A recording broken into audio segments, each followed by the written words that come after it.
Thank you. Shabbat Shalom. I would like to thank the clergy and the B'nai Mitzvah family for allowing me to speak this morning in honor of Refugee Shabbat and in place of the rabbi's sermon. Refugee Shabbat is a highest sponsored annual event. For those of you who may not be familiar, HIAS, or the Hebrew Immigrant Aid Society, was founded in 1881 to assist Jews fleeing pogroms in Russia and Eastern Europe. Since its beginning on the Lower East Side in New York, HIAS has assisted in the rescue of Jews from countries as diverse as Egypt, Cuba, Algeria, Libya, Morocco, Czechoslovakia, Poland, Ethiopia, Iran, and the former Soviet Union. In fact, I suspect there are many here today who have a relative who is grateful to HIAS for helping them to resettle in the U.S. In 1975, following the fall of Saigon, the State Department requested HIAS's assistance with the resettlement of Vietnamese, Cambodians, and Laotians, while they continued to also rescue Jews around the world. Since 2000, HIAS has significantly expanded its resettlement work to include assistance to non-Jewish refugees as well.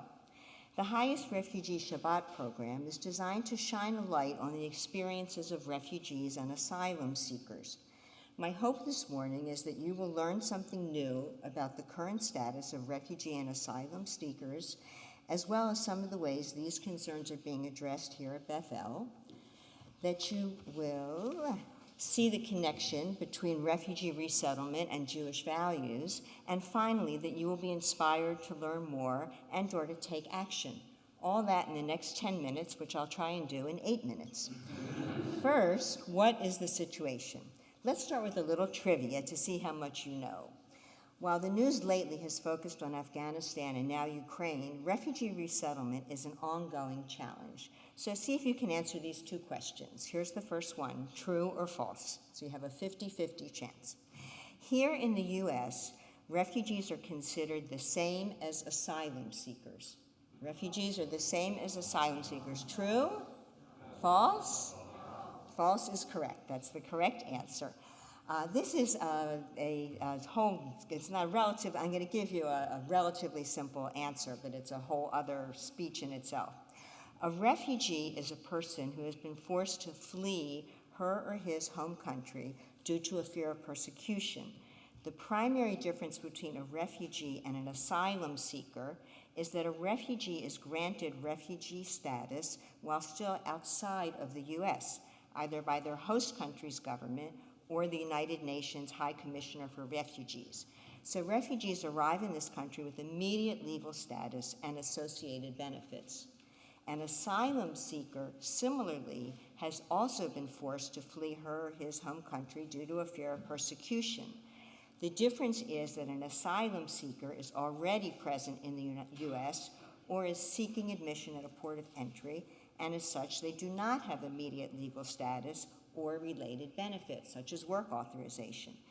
And just to confuse you, the U.S. has also made some exceptions in specific unique situations, such as the mass arrival of Afghan citizens in August. But that's a whole other lesson for another day. Question number 2. This one is multiple choice, so you have 3 options. What would a bar graph show about the number of refugees that were admitted to the U.S. from the years 2017 to 2020 compared to the number of refugees admitted before and after those 4 years? Here are your choices. A, the graph would show that the number of refugees admitted during those 4 years was higher than the years before and after. B, it would show that the numbers are about the same. C, it would show that the number of refugees admitted during those 4 years was significantly lower. A, B, or C? C. Such a smart group. The answer is C.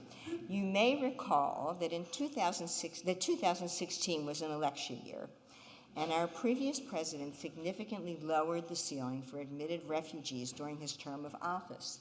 For example, in fiscal year 2016, approximately 85,000 refugees were admitted, 85,000, compared to only 12,000 in fiscal year 2020, an almost 88% drop. President Biden increased the refugee ceiling to over 62,000 admissions, and as a result, refugee resettlement agencies began scrambling to rehire staff that had been let go when the numbers were so low. And all that was even before the mass exodus and arrival of Afghan citizens, followed now by the immediate need to consider Ukraine refugees.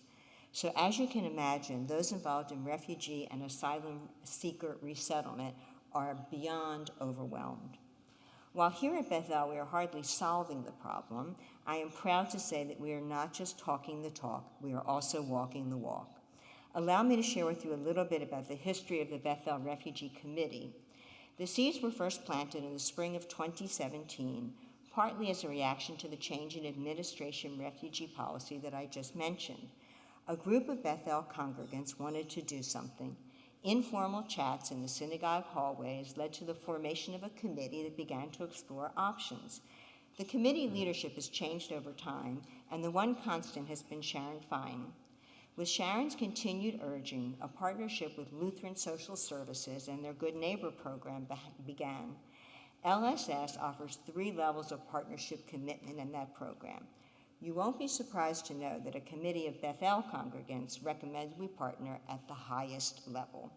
From early on, the committee reached out to Bethesda United Methodist across the church and St. Mark churches to join us in volunteering.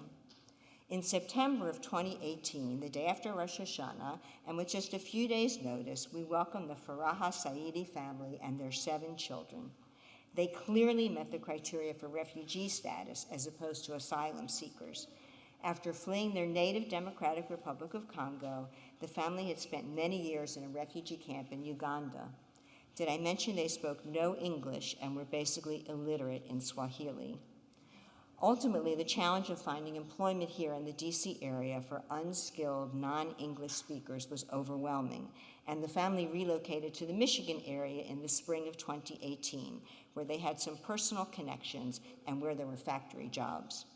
Looking back, the experience was amazingly rewarding and totally exhausting. The committee decided to take a break. Fast forward to last summer when Sharon reached out to a few of us to see about partnering again with LSS through their Good Neighbor program. We all shared that we wanted refugee support commitment to be a part of the Bethel culture, and we also had some reservations related to the pandemic and willingness of volunteers to commit again. We agreed that Sharon should reach out to LSS to test the waters.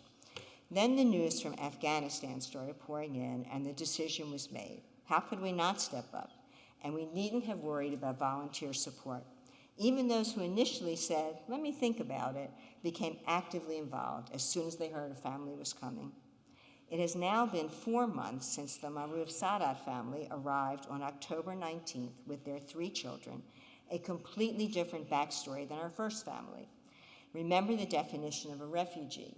In this case, the family came directly to the U.S. from Afghanistan, so they did not arrive with refugee status, but thanks to a special exception for Afghan evacuees, they were able to immediately qualify for work authorization and other benefits. They are currently in the process of seeking asylum and grateful that HIAS is providing pro bono attorney assistance. The parents are both doctors, and the mom also has a master's degree in public health policy. She is pursuing her PhD as well and speaks fluent English. The children attended a private school, and they lived comfortably in a large apartment in Kabul. While the family has arrived with incredibly more assets than our previous experience, the challenges are no less, just different.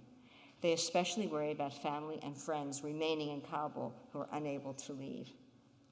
To date, over 200 Bethel congregants have been involved in supporting the work of the Refugee Committee, which explains why I'm not mentioning any names.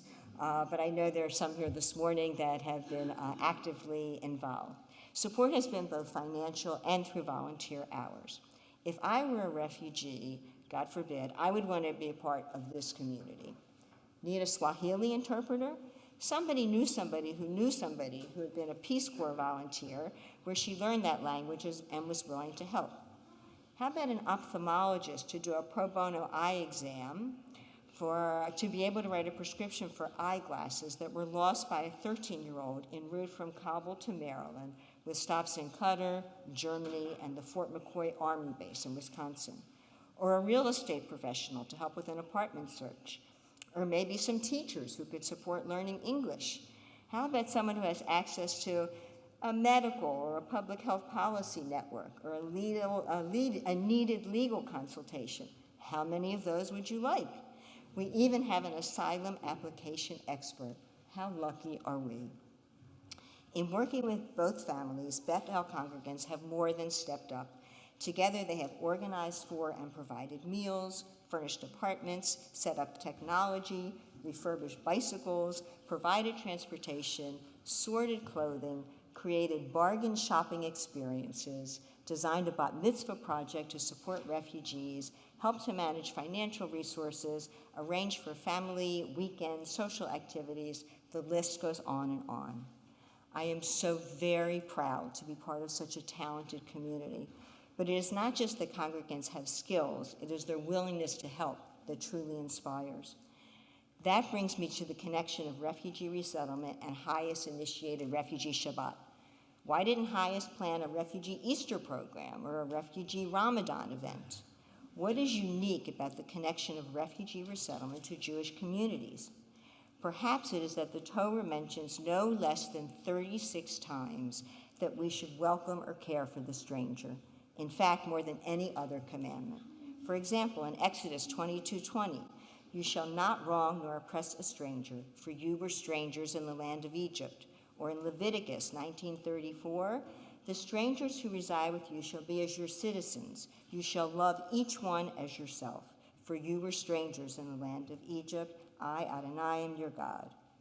So maybe it is the Torah commandment, or maybe it's the historical Jewish experience of generations of Jews being persecuted or hated because of who they are, of being forced to leave their homelands in search of a safe haven for their families.